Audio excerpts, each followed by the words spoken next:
આજથી 5 વર્ષ પહેલા 24 મે 2019ના રોજ સુરતની ધરતી પર તક્ષશિલા આર્કેટમાં એક સાથે 22 માસૂમ બાળક હોમાઈ ગયા હતા, જે 22 માસૂમ બાળકોના માવતર આજે પણ પોતાના વહાલા સોયાને યાદ કરતા આંખોમાંથી આંસુ છરી પડે છે।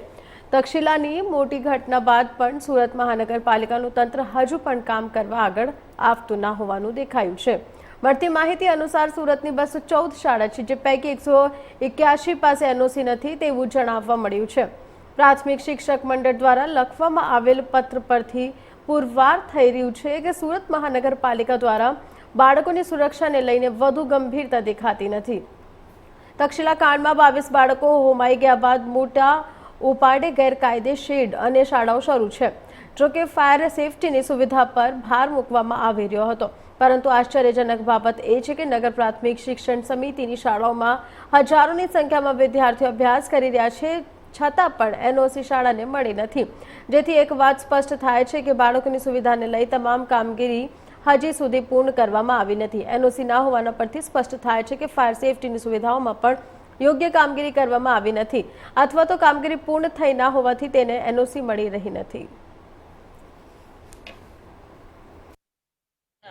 દિવ્યેશભાઈ ચાવડા આજરોજ અહીંયા સુરતના પૂણા ગામ ખાતે પૂણા ગામની સ્કૂલોને સુરત મહાનગરપાલિકા દ્વારા કોઈપણ પ્રકારની લેખિત નોટિસ આપ્યા વગર કે લેખિત હુકમ વગર જે સીલ કરવામાં આવી છે સંપૂર્ણપણે ગેરકાયદેસર છે। અમારી તમામ શાળાઓ મહાનગરપાલિકાના કાયદાથી કાયદેસર છે, ફાયર સેફટી એનઓસી ધરાવે છે તમામ શાળાઓ, તેમ છતાં આ જાડી ચામડીના અધિકારીઓ હાઈકોર્ટમાં સારું દેખાડવા માટે થઈ અને માત્ર પોતે કામગીરી કરતા હોય એ દેખાડવા માટે થઈ અને શાળાઓને જ્યારે સીલો કરવામાં આવી છે પૂણા ગામની, ત્યારે આ પૂણા ગામના શાળા સંચાલક મંડળે આજે નિર્ણય કર્યો છે કે જ્યાં સુધી તમામ શાળાઓના સીલ એક સાથે મહાનગરપાલિકા નહીં ખોલે ત્યાં સુધી અનિશ્ચિત મુદત માટે તમામ શાળાઓ બંધ રહેશે અને આવનારી 9 તારીખથી જે સત્ર ચાલુ થવાનું છે એ સત્રમાં બાળકોની ભણાવવાની જવાબદારી સંપૂર્ણ જવાબદારી સુરત મહાનગરપાલિકાના મ્યુનિસિપલ કમિશનર અને કલેક્ટરશ્રીની રહેશે।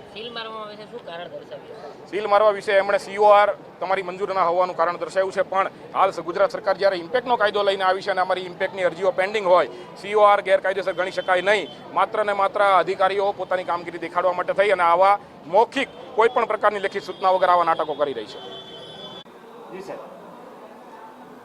મારું નામ મનુભાઈ પરસોત્તમભાઈ ચાવડા છે। Swami Vivekananda education and welfare trust સંચાલિત નાલંદા વિદ્યાલયના પ્રેસિડેન્ટ તરીકેની જવાબદારી છે મારી।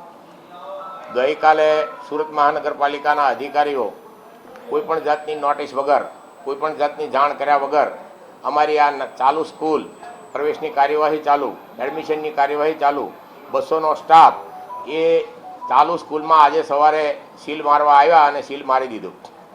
સ્ટાફ અંદરનો સ્ટાફ અંદર અને બહારનો સ્ટાફ બહાર, કોઈ પણ જાતની જાણ કર્યા વગર આ સુરત ઝોનના અધિકારીઓ પોલીસ બંદોબસ્ત સાથે, પોલીસ સિક્યુરિટી સાથે આવીને બહાર લોક મારી દીધું।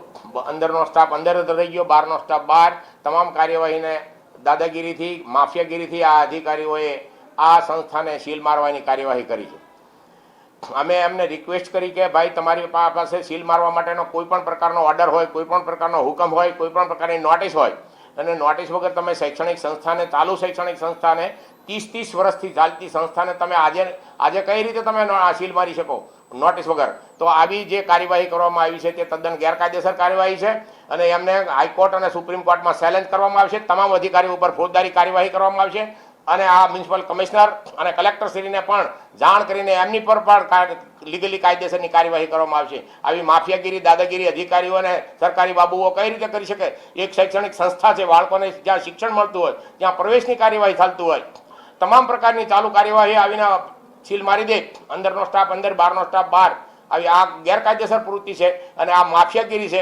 આવી માફિયાગીરી અધિકારીઓને ચલાવી લેવામાં આવશે નહીં, એના પર કાયદેસરની કાર્યવાહી કરવામાં આવશે। સખ્તમાં સખ્ત આવી કાર્યવાહીને વખોડવામાં આવે છે। જે પણ કોઈ પણ આવી સ્કૂલોને કે આવા ક્લાસોને જ્યારે આવી રીતે કાર્યવાહી કરવામાં આવી હોય એની અમે આજે કલેક્ટરશ્રીને અને કમિશનરશ્રીને આવેદનપત્ર આપવામાં આવશે। આ શાળા સંચાલક મંડળ સુરત શહેર અને સમગ્ર ગુજરાતનું શાળા સંચાલક મંડળ આ કાર્યવાહીને વખોડી કાઢે છે।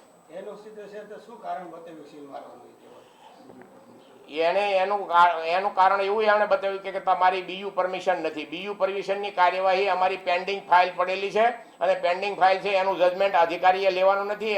એનું જજમેન્ટ તો આવ્યા પછી એને એ ગેરકાયદેસર કહી શકે। ગેરકાયદેસર કોઈ સંસ્થા નથી। તમામ પ્રકારની ફેસિલિટી છે, તમામ પ્રકારની સુવિધાઓ ઊભી કરવામાં આવેલી છે, કોઈ પણ ફોલ્ટ વગર છતાં પણ એમને